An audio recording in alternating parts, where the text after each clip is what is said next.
Hi friends, நம்மளோட first சேனலுக்கு எதிர்பாராத விதமா ஒரு காப்பிரைட் ஸ்ட்ரைக் வந்துடுச்சு. அதனால தான் சில நாட்களா அதுல வீடியோ போட முடியல. ஆனா நம்ம கண்டென்ட் போடுறத நிறுத்த போறதில்ல. இனிமே நம்மளோட 2வது சேனல்ல தான் தொடர்ந்து வீடியோக்கள் வரப்போகுது. அப்புறம் ஒரு சின்ன விஷயம் ஃப்ரெண்ட்ஸ், இப்போ இருக்கிற சூழ்நிலையில தொடர்ந்து வீடியோ அப்லோட் பண்றதுக்கு எனக்கு நெட் பேக் போடுறதுக்கே கொஞ்சம் சிரமமா இருக்கு. அதனால இந்த வீடியோவோட எண்ட்லயும் அல்லது டிஸ்கிரிப்ஷன் காமெண்ட் செக்ஷன்லயும் என்னோட QR கோட் கொடுத்துருக்கேன். உங்களால முடிஞ்சா ஒரு 5 ரூபாயோ 10 ரூபாயோ ஒரு சின்ன ஹெல்ப் பண்ணீங்கன்னா எனக்கு நெட் ரீசார்ஜ் பண்ணி தொடர்ந்து வீடியோ போட ரொம்ப பயனுள்ளதா இருக்கும். முக்கியமான விஷயம், இதை நான் கண்டிப்பா பண்ணியே ஆகணும்னு உங்களை கட்டாயப்படுத்தல ஃப்ரெண்ட்ஸ். உங்களுக்கு விருப்பமும் வசதியும் இருந்தா மட்டும் பண்ணுங்க. உங்க அன்பு தான் எனக்கு எப்போதுமே ஃபர்ஸ்ட். நம்ம 2வது சேனலையும் மறக்காம சப்ஸ்கிரைப் பண்ணி உங்களோட சப்போர்ட்டை கொடுங்க. சீக்கிரமே அடுத்த சூப்பரான வீடியோல சந்திக்கலாம். தேங்க்ஸ் ஃபார் வாட்சிங்.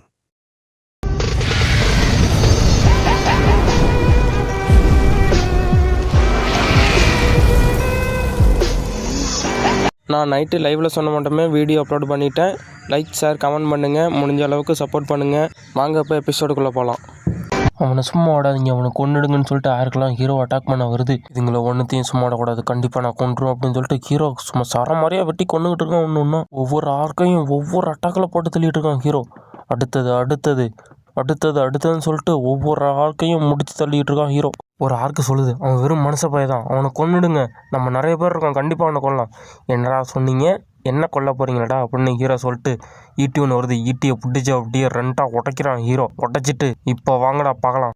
உடச்ச கீட்டி அங்கிட்டு தூக்கி போட்டு ஹீரோ சும்மா மாசாக பார்த்துட்டு இருக்கான். அந்த ஆர்க்கு கத்துது, அவனை சும்மா விடாதீங்கடா, அவனை கொன்னுடுங்கடா, கொன்னுடுங்க அப்படின்னு சொல்லி கத்துது இந்த ஆர்க்கு.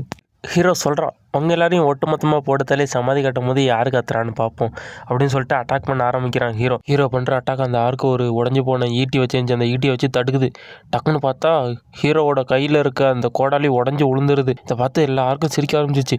ஒரு ஆர்கவனையும் சிரிச்சின்னே சொல்லுது, அவனோட ஆயுதம் உடஞ்சிருச்சு, அவ்வளோதான், அவன்கிட்ட இனிமேல் ஆயுதமே கிடையாது, அவனை ஈஸியாக நம்ம டெபிட் பண்ணிடலாம் அப்படின்னு சொல்லுது. ஹீரோ அந்த ஆயுதத்தை பார்த்து டச்சாய் அதுக்குள்ளேயும் உடஞ்சிருச்சே அப்படின்னு யோசிச்சுக்கிட்டு இருக்கான் ஹீரோ. அவன்கிட்ட இப்போ ஆயுதமே கிடையாது, அவனை எல்லாரும் ஒன்றா சேர்ந்து அட்டாக் பண்ணு, கண்டிப்பாக அவனை நம்மளால் கொல்ல முடியும், இந்த முட்டாள் ஹியூமனை சொல்லி கத்திக்கிட்டு ஹீரோவை அட்டாக் பண்ணுறதுக்கு எல்லாருக்கும் ஒன்று சேர்ந்து வர ஆரம்பிக்குது. ஒவ்வொரு ஆருக்கும் ஹீரோவை அட்டாக் பண்ணணும், ஹீரோ கொல்லணும்னு சொல்லிட்டு ஹீரோ அட்டாக் பண்ண வருது. ஹீரோ அப்படியே அமைதியாக நின்றுக்கிட்டு இருக்கான். ஹீரோ அப்படியே எல்லாருக்கும் எப்படி வந்துகிட்டு இருக்குன்னு பார்த்துக்கிட்டு இருக்கான். டக்குன்னு ஒருத்த காலை ஒண்டி எடுத்து முன்னாடி வைக்கிறான் ஹீரோ. எடுத்து வச்ச ஃபோர்ஸுக்கு அந்த இடத்துல ஒரு பள்ளம் உருவாகுது. சரியான ஃபோர்ஸ் உருவாகுது அந்த இடத்துல. ஆர்க்கெல்லாம் தெறிக்குது, கீழே உழுது, ஒவ்வொரு ஆர்க்கும் அங்கிட்டு போய் தெரிச்சு உழுவுது. ஹீரோ தப்பு பண்ணிட்டீங்களே சிங்காரம் அப்படின்ட்டு ஹீரோ டக்குன்னு கையில் ஒரு கத்தியை வர வைக்கிறான். கத்தியை வர வச்சுட்டு ஹீரோ ஒரு கையில் கத்தியும் ஒரு கையில் ஈட்டியும் வர வைக்கிறான். சும்மா சர்ட்டுன்னு மின்னல் வேகத்தில் போய் யாருக்கு மேலே அட்டாக் படுது. அட்டாக் படுறதே கண்ணுக்கு தெரியல, அது மட்டும் அட்டாக் பண்ணிட்டு டக்குன்னு கிட்ட வந்து நிற்கிறான். பார்த்தா 4 ஆர்க்கு ஒரே செகண்டில் போட்டு தள்ளுறான் ஹீரோ மனசுக்குள்ளே நினச்சிக்கிறான், அட்டாச்சே இன்னும் 2-3 ஆர்க்கை சேர்த்து போட்டதெல்லாம் பார்த்தா கம்மியாக தான் செத்துருக்கா அப்படின்னு சொல்லிட்டு ஈட்டியை தூக்கி சுற்றி சொரட்டு வீசுகிறான். சர்றன்னு போகுது. ஒரு ஆர்க்கு மேலே பட்டு டக்குன்னு பார்த்தா ஒவ்வொரு ஆர்க்கு மேலேயே பட்டு 3-4 ஆர்க்கை ஒரே செகண்டில் போட்டதில்லை அந்த ஈட்டி. அவ்வளோ பவர்ஃபுல்லான ஒரு அட்டாக்கு ஹீரோ லான்ச் பண்ணுறான். அந்த ஆர்க்கு ஹீரோவை பார்த்து, டேய் நீ ஒரு மனுஷனே கிடையாதுடா, இவ்வளோ கொடூரமாக எல்லாரையும் அட்டாக் பண்ணுறியாடா அப்படின்னு பயப்படுது ஹீரோவை பார்த்து. டக்குன்னு பார்த்தா ஹீரோ அதோட கழுத்தையும் வெட்டிடுறான். ஹீரோ சொல்கிறான், உனக்கு நான் பேசுகிறதுக்கே இங்கே அனுமதி கொடுக்கலையே, என்னத்துக்கு பேசுகிறேன்னு சொல்லிட்டு மாசாக நிற்கிறான் ஹீரோவுக்கு நோட்டிஃபிகேஷன் வருது, உங்களுக்கு கொடுக்கப்பட்ட கோஸ்ட்டு கம்ப்ளீட் ஆகிடுச்சு, உங்களுக்கான ரிவார்டானது 500 அச்சீவ்மெண்ட் பாயிண்ட் இப்போ உங்களுக்கு கொடுக்குறோம். என்னது 500 அச்சீவ்மெண்ட் பாயிண்ட் கொடுக்குறாங்களா அப்படின்னு ஹீரோ பார்த்துக்கிட்டு இருக்கான். அதோட உங்களோட லெவலும் அதிகரிக்குது. ஹீரோ ஆச்சரியமாக பார்த்துக்கிட்டு இருக்கான். என்னது லெவல் அதிகரிக்குதா, எப்படி, இதுக்கு சாத்தியமே கிடையாது. எப்போயுமே கேம் முடிஞ்சதுக்கப்புறம் தான் எல்லா அச்சீவ்மெண்ட் பாயிண்ட்லாம் சேர்த்து லெவல் அதிகரிக்கிறதெல்லாம் காட்டுவாங்க. அது எப்படி இப்போ எனக்கு முன்னாடியே கால்குலேஷன் பண்ணி காட்டுறாங்க, எப்படி இது அப்படின்னு சொல்லிட்டு ஆச்சரியமாக பார்த்துட்டு இருக்கான் ஹீரோ. என்னோடய லெவல் எதுவும் இதனால் கம்மியாகுமா, பரவாயில்ல, என்னோடய லெவல் அதிகரிச்சுன்னா அது எனக்கு நல்லது தான், ஏன்னா என்னோடய ஷாட்ஸ் எல்லாம் ரொம்ப அதிகமாக அதிகரிக்கும் இதனால் அப்படின்னு சொல்லிட்டு ஹீரோ ரொம்ப சந்தோஷமாக இருக்கான். அதோட அச்சீவ்மெண்ட் பாயிண்ட்டும் நிறையா கிடைக்கும். ஹீரோ அப்படியே யோசிச்சு பார்க்குறான். அப்படின்னா கேம் விளாண்டுட்டு இருக்கும் போதே என்னால் லெவலப் ஆக முடியுமா, இது நம்மளுக்கு ஒரு நல்ல செய்தி தான், கண்டிப்பாக நம்மளால் ரொம்ப பவர்ஃபுல்லாக மாற முடியும், இது மட்டும் யாருக்குமே கிடையாது, நம்மளுக்கு தான் வரும்னு நினைக்கிறேன் அப்படின்னு ஹீரோ யோசிச்சுக்கிட்டு இருக்கான். இன்னும் எனக்கு கிடச்சிருக்க இந்த மார்ஷியல் பவரை வச்சுக்கிட்டு என்னோடய ஸ்ட்ரென்த்து, எஜிலிட்டி, யூட்டிலிட்டி எல்லாத்தையும் என்னால் அதிகரிக்க முடியுமா? இது எனக்கு கிடச்சிருக்க ஒரு வித்தியாசமான மார்ஷியல் பவர். எனக்கு எல்லாம் எஸ் ரேங்கில் இருக்குது என்னோடய மார்ஷியல் பவர்லாம் அப்படின்னு ஹீரோ சொல்லிக்கிட்டு இருக்கான். மற்றவங்களோட பவரோட என்னோடய பவரை கணக்கிடும்போது கண்டிப்பாக என்னோடய மார்ஷியல் பவர் பெரிய லெவலாக தான் இருக்கணும். அவங்களோட எனக்கு 2 மடங்கு சக்தி அதிகமாகவே இருக்கும். என்னோடய மார்ஷியல் ஆர்ட்ஸே என்ன நம்ப வேண்டியது இருக்குது. ஆனால் என்னோடய மார்ஷியல் ஆர்ட்ஸுக்கு தனித்துவமான ஒரு திறமை இருக்குது. அதனால தான் என்னோடய மார்ஷியல் ஆர்ட்ஸ் ரொம்ப வித்தியாசமானதாக இருக்குது. அதனால தான் நான் இவ்வளோ பவர்ஃபுல்லாகவும் இருக்கேன் அப்படின்னு சொல்லிட்டு ஹீரோ விண்டோவை பார்த்துக்கிட்டு இருக்கான். ஹீரோவுக்கு ஒரு நோட்டிஃபிகேஷன் பார்க்க போகுது. Nameless divine art is SS rank போயிடுச்சு அப்படின்னு ஒரு நோட்டிஃபிகேஷன் வருது. ஹீரோ பார்த்தா ஆச்சரியமாயிடுறான். நேம்லெஸ் டிவைன் ஆர்ட்டை கற்றுக்கிறதுக்கான லாக் இப்போ ஓப்பன் பண்ணியாச்சு அப்படின்னு ஹீரோவுக்கு ஒரு நோட்டிஃபிகேஷன் வருது. நான் அந்த நேம்லெஸ் டிவைன் ஆர்ட்டை நிறையா கற்றுக்கணும். ஆனால் இதில் எனக்கு ஒரு டிஸ்அட்வான்டேஜ் இருக்க மட்டும் தெரியுது. சும்மா விண்டோவை டச் பண்ணுறதுனால என்னோடய பவர் இன்க்ரீஸ் ஆகுதுன்னா இதில் ஏதோ உள்குத்து இருக்க மட்டும் தெரியுது எனக்கு அப்படின்னு ஹீரோ சொல்லிக்கிட்டு இருக்கான். ஆனால் ஹீரோவோட விண்டோவில் ஒரு மார்ஷியல் பவர் 5ன்னு காட்டுது. அதை டச் பண்ணுறான் ஹீரோ. ஓ மை காட், உண்மையிலேயே என்னோடய லெவல் அதிகரிச்சிச்சா? அப்படியே ஹீரோ ஆச்சரியத்தில் பார்த்துக்கிட்டு இருக்கான். இதனால் நம்பவே முடியல. என்னோடய பவர் ஒரு ஸ்டேட்டஸ் அதிகரிச்சிச்சா? ஹீரோ ஆச்சரியத்தில் விண்டோவே பார்த்துட்டு இருக்கான் ஹீரோ. அப்புறம் ஹீரோ யோசிச்சு பார்க்குறான். ஒருத்தங்க பவர் அதிகரிக்குன்னா ரொம்ப பயிற்சி எடுக்கணும், ரொம்ப பேட்டிலில் சண்டை போடணும். அப்போ தான் அவங்களோட பவர் அதிகரிக்கும். கெயின் பண்ணுற எக்ஸ்பீரியன்ஸ் பாயிண்ட் வச்சு தான் நம்மளோட லெவல் அதிகரிக்கும். ஆனால் எனக்கு அப்படி கிடையாது. இது டிஃப்ரெண்ட்டாக இருக்குது. கண்டிப்பாக இதை வச்சு என்னோடய லெவலை நான் ஹையராக கொண்டு போக முடியும் அப்படின்னு ஹீரோ சிரிச்சுக்கிட்டே சொல்லிக்கிட்டு இருக்கான். டக்குன்னு பார்த்தா ஒரு கையில் அம்பு வச்சுருக்க ஒரு பொண்ணு அம்பை லான்ச் பண்ணுது. பார்த்தா அது நம்ம ஹீரோவை நோக்கி வந்துக்கிட்டு இருக்கு. நம்ம ஹீரோவுக்கு ஒரு அட்டாக்கை டக்குன்னு முன்னாடியே கவனிச்சுட்டு அப்படியே முறைச்சி பார்த்து ஹீரோ அந்த அட்டாக்கை டாச் பண்ணுறான். யாரா அது, எவன்டா அதை என்ன அட்டாக் பண்ணது அப்படின்னு ஹீரோ முறைச்சி பார்த்துக்கிட்டு இருக்கான். ஓஹோ, இந்த 2 முட்டாப்பையிலோ தான் என்னை அட்டாக் பண்ண வந்ததா? எதனால் இப்போ என்னை அட்டாக் பண்ண வந்திருக்காங்க? நான் இப்போ சரியான வெறியில் இருக்கேன், ஒழுங்காக போயிடுங்கடா அப்படின்னு ஹீரோ மனசில் நினைக்கிறான். அதில் அந்த அம்பூட்ட பொண்ணு சொல்கிறான், நம்ம அதை கொஞ்சம் சீக்கிரம் முடித்தா நல்லாயிருக்கும். அவனை சீக்கிரம் கொண்டு நம்ம இங்கேருந்து போகணும். ஆமாம், அவனை நம்ம கொண்டுட்டோம்னா அவன் தானே இங்கே யாருக்கெல்லாம் கொண்டு இருக்கான். அவன் கொன்ன பாயிண்ட்லாம் நம்மளுக்கு கிடச்சிரும். நம்ம அவனோட இடத்த பிடிச்சிக்கலாம். இது நம்மளுக்கு ஒரு நல்ல ஆப்பர்ச்சுனிட்டி அப்படின்னு சொல்லிட்டு அவன் சொல்லிக்கிட்டு இருக்கான். ஹீரோ நினைக்கிறான், அடே டீம் பண்ணி என்ன போடுறதுலான்னு நினைக்கிறீங்களாடா?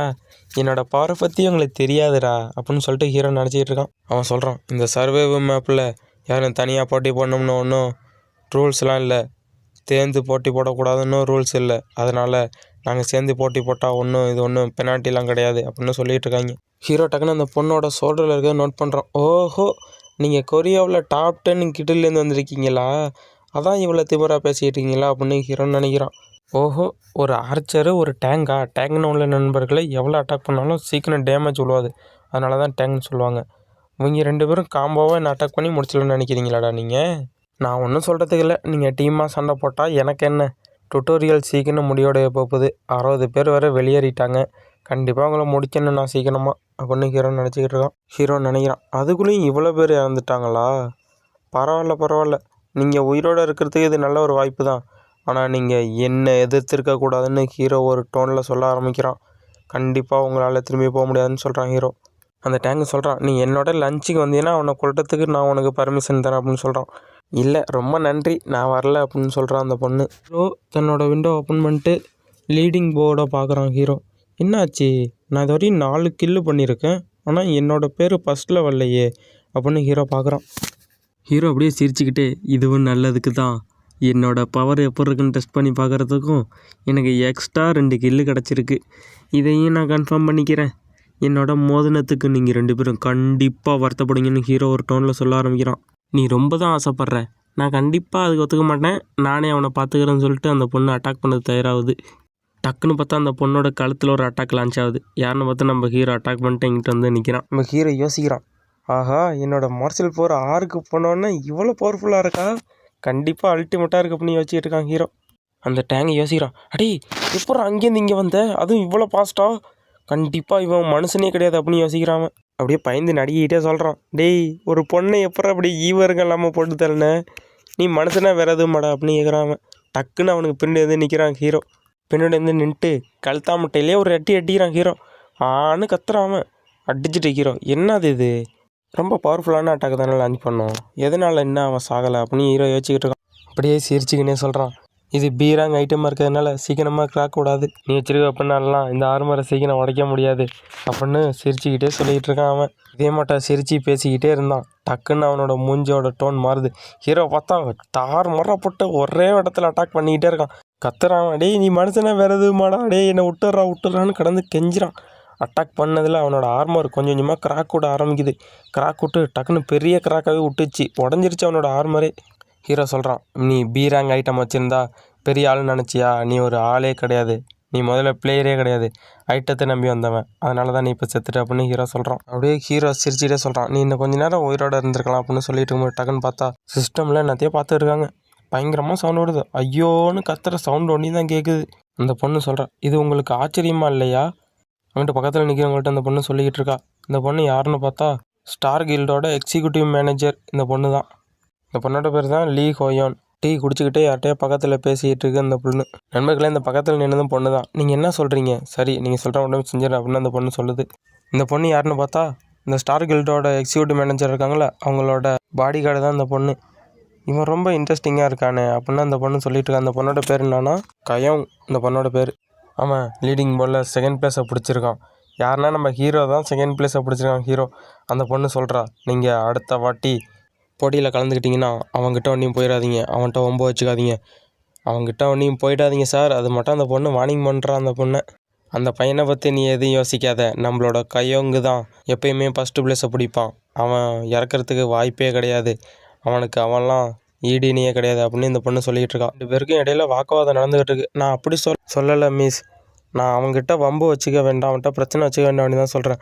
அதை பற்றி நீ எதுவும் சொல்ல வேண்டாம், அவனை பார்த்துக்க வேண்டியது நம்மளோட பொறுப்பு அப்படின்னு சொல்லிட்டு இங்கேருந்து போகிறாங்க. சரி, நீங்கள் சொல்கிறத நான் ஏற்றுக்கிறேன் அப்படின்னு சொல்லிட்டு டக்குன்னு நம்ம ஹீரோவோட ஃபோட்டோ ஒன்றையும் முறைச்சி பார்க்குறான் அந்த பொண்ணு. ஹீரோ அட்டாக் பண்ணதை பார்த்துக்கிட்டு இருக்கா. நம்ம ஹீரோட பேரை சொல்லிட்டு சாங் ஜியோன்னு சொல்லிட்டு இங்கேருந்து போகிறா அவ. அந்த பொண்ணு சொல்கிறா, நான் ஏற்கனவே அவனை பார்த்த மட்டுமே எனக்கு எதோ ஃபீலிங் வருது அப்படின்னு அந்த பொண்ணு சொல்லிக்கிட்டு இருக்கா. இதோட இந்த எபிசோட முடிச்சிக்கலாம். நெக்ஸ்ட் எபிசோடில் பார்க்கலாம். See you, bye.